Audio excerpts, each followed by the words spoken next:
And we are back in part 2 of Transformers Dark of the Moon Voyager class Megatron. Now I have to say I highly, and really love this guy. Sadly I do not have the other Voyager Megatrons like the movie 1 Jet Megatron or the movie Revenge of the Fallen Jet Megatron. But I hope to have one of those things in my collection. And that will be epic. And I do mean epic. Please mind that. There was a crash. Now before we move on to the figure, we will take a quick look with comparison. Here is next to Mini Megsies and on. You can just see that just looks too cute. Father-Son Appreciation Day. Take this guy out. We will compare him next to Dark of the Moon Deluxe Starscream. Now, again, in size, this is basically what they were meant to be. Starscream is supposed to be small, and Megatron is supposed to be tall. This is basically that epic proportion. Take Starscream out of the picture. We will compare him to Dark of the Moon Voyager Senator Prime. Basically the same size, because that is the way they are meant to be together. And they will live long and prosper. And then we will compare him to his G1 buddy, Voyager Shockwave.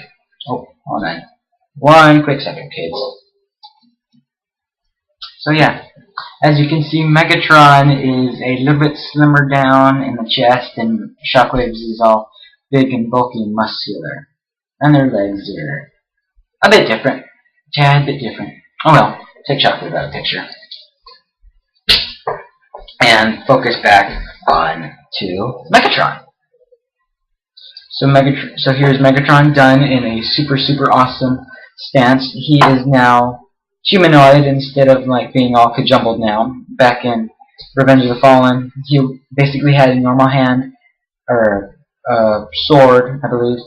No, it was basically a hand and then a big giant cannon for the other hand. Basically, this is just humanoid. He's got two normal arms now.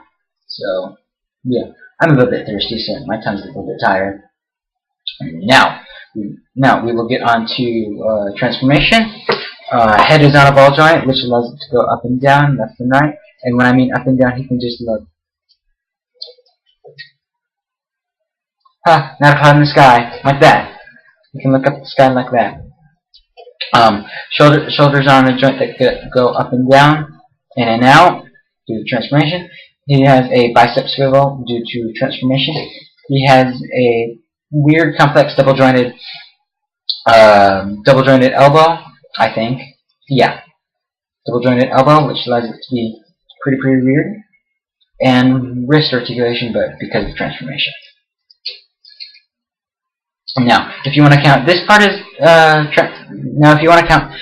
as articulation, I guess, but this is also part of the transformation. Waist diaphragm joint, which allows it to go sideways.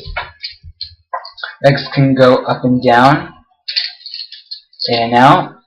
I thought they were on a ratchet joint, but I'm probably thinking the wrong figure. Knees can go back that far.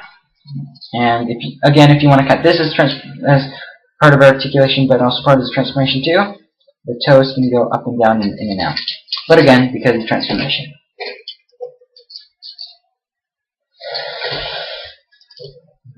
All fluctuated and settled. Now we will take a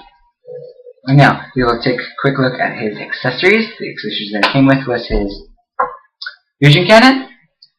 As you can see, there is a tab or mech-tech part right here that you instantly took out, and he has mech-tech parts in the back right here, on his forearm right here, and the other forearm right here. I do it the old G1 fashioned way. Just keep his cannons on his right, because that's how I prefer my Megatrons. Or my Megatronus, Megatronians, or So here he is, just normal, with the mech weapon.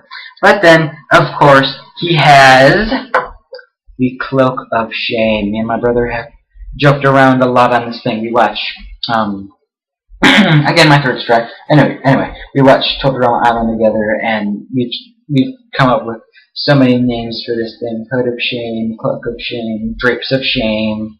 I like Drapes of Shame, but however, I'm going to stick with Cloak of Shame because it sounded so awesome, dramatic, and scary. So anyway, we're going to fold up this hook right here. We're going to pull it out right here. Get out. There's a little square rubbery tab right here, and it will reach onto the other side. See if I can. Oh, cow catcher part came off. Oh, them kids.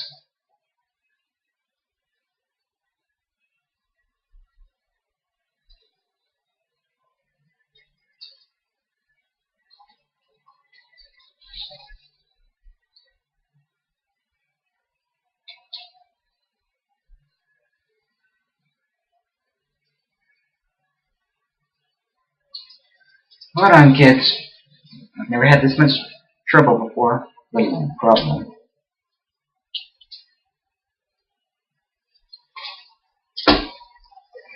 And here he is with his Cloak of Shame on, and I gotta say, this is super, super awesome. This kind of reminds me of Assassin's Creed, with the guy with the hood over his head, and this just makes it super awesome. I forgot to show light piping because I am stupid in the head. Yeah, but it does cover his damaged side of the face, and you know what? I'm just gonna take it off. I'm just gonna take it off and show you guys. I don't care that I had a severe problem getting it on. Anything for you guys. Now, he has his super awesome damaged face, which we will get into. One glance at the left, it looks perfect. It's like, oh, hey, man. But after you turn his head, he'll go, hi, Frank. And it will go, oh, my God! Yeah. Sorry, I don't have, like, a flashlight or anything with me. I'm poor, but I'm not that poor. So, scoot this side right here. Put his cloak back on, if he'll let me.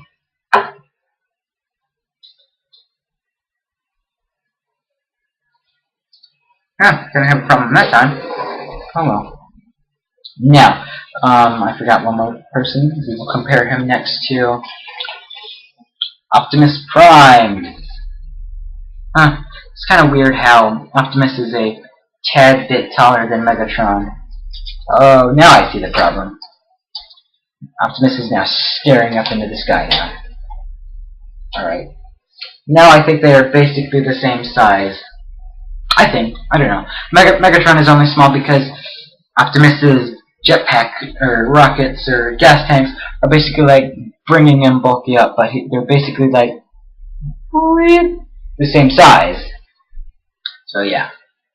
I like having this Optimus Prime being compared with my Megatron because they're both from Dark of the Moon, and Dark of the Moon was super awesome, especially with the two-faced Megatron. Check out this out for a second, and we will end our thoughts with Megatron. Now, should you pick this guy up? Hell to the freaking yes. This guy is awesome. This guy is superb. This guy is phenomenal. But of course, if you guys want a mini Megatron to have on your desk, then pick this one up. But if you want the whole big deal Macho Supreme Leader of the Decepticons Megatron, then pick this guy up. I remember going to Target the other day in my last whole 2011 video. There were 2-3 Megatrons sitting there, gathering up dust, waiting for somebody to buy him. And well, yeah, buy him. He's kind of shelf forming where I live. So yeah, pick this guy up if you want. No, pick this guy up because you need him. He is awesome. He is superb in almost every way. So this is the end of the Transformers Dark of the Moon Voyager Megatron review, and this is Blackjack 2099 signing off. Take care, guys.